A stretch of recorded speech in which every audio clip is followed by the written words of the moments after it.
এবার সবাই আপনার কবরে মাটি দিচ্ছে আর চলে যাচ্ছে।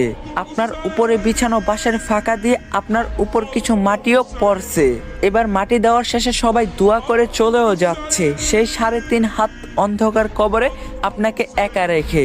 এই সব কিছু আপনি বুঝতেও পারছেন, দেখতেও পাচ্ছেন, আর হয়তো খুব চিৎকার করতেছেন, কিন্তু কেউ আপনার চিৎকার শুনতে পায় না, দেখতেও পায় না। এবার শুরু হবে আপনার দীর্ঘস্থায়ী কবরের জীবন। কিছুদিন পর ধীরে ধীরেই সবাই আপনাকে ভুলে যাবে, আপনজন, বাড়ির লোক সবাই সুন্দর আনন্দে জীবন কাটাবে। সবকিছু ঠিক আগের মতোই চলবে, সব থাকবে, শুধু থাকবেন না আপনি। এখন একটু চোখ বন্ধ করে ভাবুন, যদি আজকে আপনি মারা যান তাহলে আল্লাহর কাছে কালকে কি জবাব দিবেন আপনি? চেষ্টা করবেন 5 ওয়াক্ত নামাজ পড়ার। আর বহুদিন পর ইসলামিক কন্টেন্ট নিয়ে ব্যাক করলাম। ভিডিওটা কেমন লাগছে অবশ্যই কমেন্টে জানাবেন। তো দেখা হবে নেক্সট ভিডিওতে। আল্লাহ হাফেজ।